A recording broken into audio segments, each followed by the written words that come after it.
Charles Darwin, revolutionizing our understanding of life. In the grand tapestry of human understanding, few threads are woven as intricately and significantly as those by Charles Darwin. Born into a world brimming with undiscovered wonders, Darwin's journey would not only unravel the mysteries of nature, but also redefine humanity's place within it. In the quaint town of Shrewsbury, England, 1809, amidst the shadow of the Industrial Revolution and the echoes of Enlightenment, a child was born into a family where intellect and ambition were as inherited as wealth and social standing. This child, Charles Robert Darwin, was to become the architect of a theory so profound, its ripples would traverse science, religion, and philosophy, challenging the very foundation of human thought. As we embark on this odyssey, tracing the steps of Darwin's life, from his unassuming beginnings to his monumental voyages, and on to the hallowed halls of controversy and acclaim, we find not just a story of a man and his theory, but of a revolutionary shift in how we perceive our world and ourselves. From the rolling countryside of England to the far-flung isles of the Galapagos, Darwin's quest for knowledge was a beacon of rational thought and scientific inquiry. His legacy, encapsulated in the seminal work On the Origin of Species, stands as a testament to the relentless pursuit of truth, a truth that would illuminate our origins and redefine our future. Early life and influences. Charles Darwin's story begins on February 12, 1809, in the modest yet historically rich town of Shrewsbury, England. Born into a family where intellectual achievement was not just encouraged but embodied, Darwin was poised on the cusp of greatness from his earliest days. His grandfather, Erasmus Darwin, was a man of many talents, a respected physician, a philosopher, and a poet whose ideas on evolution foreshadowed his grandson's groundbreaking work. Charles's father, Robert Darwin, continued this legacy of intellectual pursuit as a successful medical doctor, known for his sharp intellect and formidable presence. Amidst this environment of inquiry and debate, young Charles's curiosity about the natural world flourished. However, his early years were also marked by personal loss.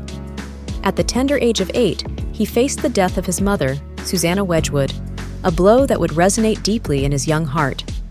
The absence of his mother's nurturing presence cast a shadow over his childhood, influencing his emotional and intellectual development. Darwin's formal education began in Shrewsbury, but it quickly became apparent that traditional schooling clashed with the workings of his inquisitive mind. The rigid structures and rote learning methods failed to ignite his intellectual passions. It was the unbound mysteries of nature that truly captivated him, leading him to spend hours exploring the flora and fauna of his surroundings. Seeking to direct their son's future, Darwin's father enrolled him at Edinburgh University to study medicine. Yet, this path proved ill-suited to Charles's sensibilities. The crude surgical practices of the time, often conducted on less than fresh cadavers, repelled him. His distaste for surgery was so profound that it led him to abandon his medical studies altogether, much to his father's dismay. In a bid to find a more suitable career for Charles, his father sent him to Christ's College, Cambridge, with the intention of him becoming an Anglican parson. Yet, it was here, amid the hallowed halls of academia, that Darwin's true calling as a naturalist began to crystallize. Immersed in the study of botany and the tutelage of Professor John Stevens Henslow, Darwin found his lifelong passion. Cambridge was not just a place of study for him, it was a gateway to a world of exploration and discovery. These formative years laid the foundations for Darwin's future endeavors. The loss, the struggles with conventional education, and his burgeoning interest in natural history were all threads that would weave together to form the tapestry of his extraordinary life. Little did he know, as he walked the grounds of Cambridge, that his curiosity would one day lead him to challenge the very foundations of scientific thought. Voyage on the HMS Beagle. The year was 1831, a time of exploration and discovery, when the young Charles Darwin embarked on an adventure that would redefine our understanding of life itself. Invited to join the crew of the HMS Beagle as its naturalist, Darwin set sail on a journey that would span 5 transformative years, charting unexplored territories and unraveling the secrets of nature. As the Beagle navigated the treacherous waters of the Atlantic and beyond, Darwin's eyes and mind were open to the wonders and peculiarities of distant lands. Each port, Each island, each mountain range presented a new chapter in the great book of nature for him to read. It was in the secluded archipelago of the Galapagos Islands that Darwin encountered the enigma that would spark his revolutionary idea. Here, he observed an array of finches, each species uniquely adapted to its environment, the variations in their beaks, perfectly suited to their specific dietary needs, hinted at a process far more dynamic than the static world depicted by contemporary science. As Darwin meticulously documented these avian adaptations, he began to ponder the implications. Could it be that species were not immutable creations but rather dynamic entities, molded by their environments over vast spans of time? This daring thought, seeded in the fertile ground of the Galapagos, would grow to challenge the very foundation of biological science. Throughout his voyage, Darwin collected an astonishing array of specimens: plants, animals, rocks, and fossils. Each sample, carefully preserved and catalogued, was a piece of the puzzle he was beginning to assemble. His dispatches, sent back to England, brimmed with discoveries that captivated the scientific community and the public alike. As the Beagle navigated from the shores of South America to the coral atolls of the Pacific, and from the rugged outcrops of Australia to the southern tip of Africa, Darwin's mind was ablaze with questions and theories. The once student of Christ's College, who had set out in search of clerical quietude, was now a fervent disciple of empirical inquiry, his beliefs and assumptions undergoing a metamorphosis as radical as the natural phenomena he observed. Upon his return to England in 1836, Darwin was no longer the unassuming young man who had departed 5 years earlier. He had become a seasoned naturalist, his eyes open to the intricacies and interconnectedness of life. His collections and writings, a treasure trove of natural history, laid the groundwork for a theory that would forever change our understanding of our place in the natural order. In the quiet of his study, surrounded by the artifacts of his voyage, Darwin would labor to piece together the grand puzzle of life. The observations made on the Beagle, particularly those of the Galapagos finches, would form the cornerstone of his theory of natural selection, a theory that would ignite a scientific revolution and echo through the annals of history. Developing the theory of evolution, Charles Darwin's return to England in 1836 marked the end of one journey and the beginning of another. Laden with observations, specimens, and a burgeoning revolutionary idea, Darwin embarked on a quest to decipher the mysteries of evolution. In the seclusion of Down House, he meticulously began piecing together the puzzle of his Beagle findings. 1839 brought a new chapter in Darwin's life as he married Emma Wedgwood, his cousin. Their union was one of shared intellectual curiosity and deep affection. Together, they navigated the trials and triumphs of life, from the joy of family to the heartache of losing 3 of their children. Emma's steadfast support was Darwin's anchor as he delved deeper into the realms of natural history. 1851 marked a year of profound sorrow for Charles Darwin. The death of his beloved daughter Annie, at the tender age of 10, deeply devastated him. This personal tragedy intertwined with his scientific explorations, further diminishing his already waning faith in Christianity. Darwin, once a regular churchgoer, found himself distancing from religious doctrines as grief and scientific understanding shaped his view of the world. In the quietude of his home, Darwin's theory of natural selection began to take shape. He proposed that species evolve over time through a process where individuals best adapted to their environment survive and reproduce. This idea, radical and controversial, challenged the prevailing notions of a static and unchanging natural world. Yet, Darwin hesitated to publish his theory. The implications were profound, with the potential to upheave established scientific and religious doctrines. His internal conflict was palpable, a struggle between the pursuit of truth and the societal repercussions it might unleash.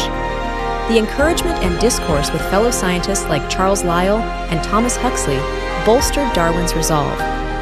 Lyell's work in geology provided a foundation for understanding the Earth's deep history, while Huxley, later known as Darwin's bulldog, was a vocal advocate for the theory of evolution. As years passed, Darwin's work on natural selection evolved from a radical hypothesis to a substantiated theory. He meticulously documented evidence, from domestic breeding to observations in nature, building a compelling case for evolution through natural selection.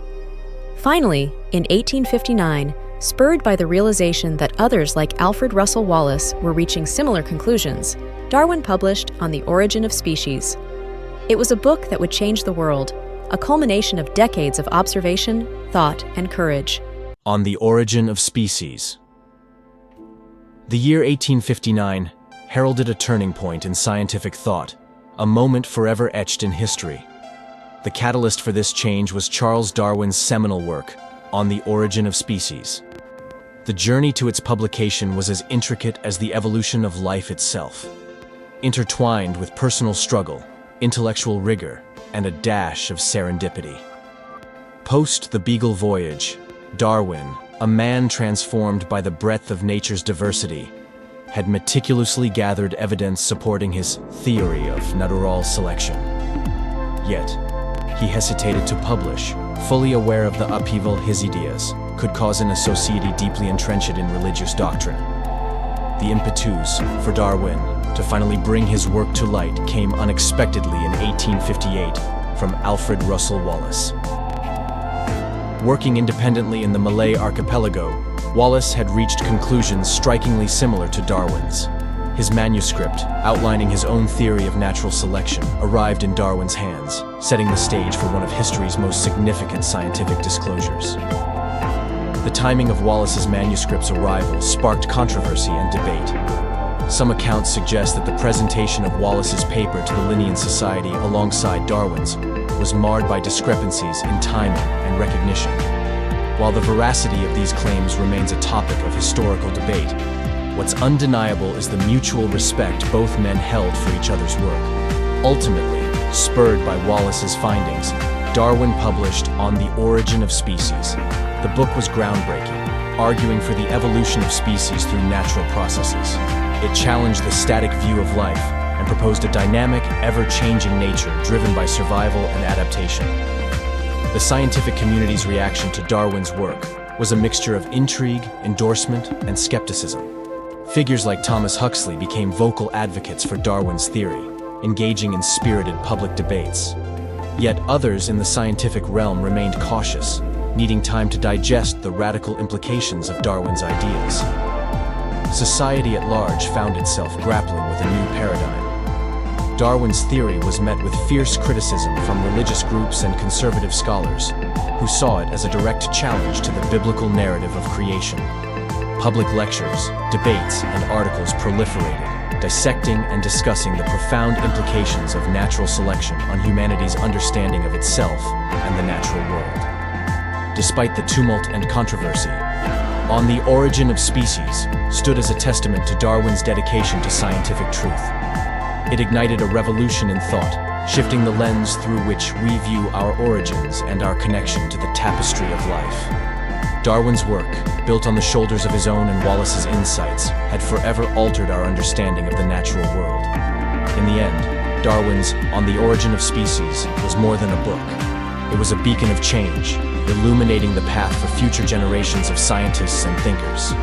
Its pages not only detailed a theory of biological evolution, but also heralded the evolution of human thought, marking a pivotal chapter in the story of historic wonders. Impact on science and society. With the publication of On the Origin of Species in 1859, Charles Darwin not only unveiled a theory that would become the cornerstone of modern biology, but also set forth a seismic shift in the perception of humanity's place in the universe. His work, groundbreaking and controversial, rippled through the realms of science, religion, and society, challenging long-held beliefs and igniting debates that would resonate for generations. In the scientific community, Darwin's theory of natural selection provided a unifying framework for understanding the diversity of life. It influenced fields far beyond biology, including psychology, anthropology, and medicine. Researchers began to view the natural world through the lens of evolution, leading to new discoveries and insights about the interconnectedness of all living things. Yet, the societal and religious implications of Darwin's work were perhaps even more profound. By suggesting that species, including humans, evolved over time through natural processes, Darwin's theory posed a direct challenge to the biblical narrative of creation. This led to a profound re-evaluation of humanity's role in the natural order, sparking intense debate among theologians, scholars, and the general public. One of the most famous public debates on Darwin's theory took place in 1860 at the University of Oxford. The event, often referred to as the Huxley-Wilberforce debate, saw Thomas Huxley, a staunch defender of Darwin's ideas, pitted against Samuel Wilberforce, the Bishop of Oxford. The debate was a microcosm of the larger conflict between science and religion, with Huxley's eloquence and Wilberforce's rhetoric captivating a divided audience. The aftermath of the debate and the wider reaction to Darwin's theory revealed a society grappling with profound questions. The notion that humans were not the product of divine creation, but part of the natural continuum of life, was both liberating and disconcerting. For some, it was a welcome embrace of scientific reason. For others, a threat to the foundations of faith. Darwin's theory of evolution by natural selection did more than transform our understanding of life's origins. It sparked a revolution in human thought. It challenged individuals to reconsider their relationship with the natural world and their beliefs about their own origins. The legacy of Darwin's work transcends the boundaries of science, permeating culture, philosophy, and the very way we perceive ourselves as human beings. Legacy and conclusion. As the echoes of Darwin's On the Origin of Species resonated through the corridors of time, its impact continued to expand, cementing Charles Darwin's place as one of the most influential figures in the history of science. His legacy, rooted in the fertile grounds of natural selection, blossomed into a tree of knowledge that forever altered our understanding of life's intricate tapestry. In the realm of biology, Darwin's ideas provided a foundation upon which countless discoveries were built. The theory of evolution by natural selection became a unifying principle, weaving together diverse strands of biological research, from the smallest microorganism to the complexities of human behavior. Darwin's work offered a lens through which the wonders of life could be more clearly understood. Over time, Darwin's theory gained widespread acceptance and was further refined by the advent of modern genetics. The discovery of DNA and the mechanisms of heredity provided a molecular basis for his ideas, strengthening the theory and expanding its explanatory power. Today, Darwin's insights continue to guide research in genetics, ecology, and conservation biology, among other fields. Beyond the confines of science, Darwin's influence permeated culture, philosophy, and the way we view our place in the universe. His work challenged humanity to reconsider its role in the natural order, not as a separate, divinely created entity, but as an integral part of a constantly evolving biosphere. This shift in self-perception was both profound and humbling, prompting introspection about our relationship with the natural world and our responsibilities within it. Darwin's legacy extends into the fabric of modern thought, his ideas resonating in discussions about biodiversity, environmental conservation, and ethical considerations in science. His theory, once contentious, now serves as a cornerstone in our quest to understand life in all its forms. In conclusion, Charles Darwin's journey from a curious naturalist aboard the HMS Beagle to a revolutionary scientist who challenged and changed our understanding of life stands as a testament to the power of observation, critical thinking, and the courage to pursue truth. His legacy is not just in the pages of On the Origin of Species, but in the very way we understand ourselves and the living world around us. As we stand on the threshold of new discoveries and insights, we pause to reflect on the legacy of Charles Darwin, a man whose ideas reshaped our understanding of life itself. His journey, marked by curiosity, perseverance, and a relentless pursuit of truth, continues to inspire and challenge us. Darwin's theory of evolution by natural selection, once a radical notion, now forms the bedrock of biological science. It compels us to view life not as a static tableau, but as a dynamic, ever-evolving interplay of forces and entities. From the tiniest microorganisms to the vast ecosystems, every aspect of the natural world bears the imprint of evolutionary processes. Yet, Darwin's impact transcends the boundaries of science. It invites us to contemplate our place in the natural world, not as dominators or detached observers, but as active participants in a complex and beautiful evolutionary dance. This perspective urges us to reconsider our relationship with the environment, our responsibilities towards other species, and the legacy we wish to leave for future generations. In closing, we recognize Charles Darwin not merely as a scientist who unveiled a theory, but as a visionary who altered the course of human thought. His work challenges us to keep questioning, exploring, and understanding the intricate web of life that surrounds us. As we ponder the legacy of one of history's most influential scientists, we are reminded that the pursuit of knowledge is a journey with no final destination, only ever-expanding horizons.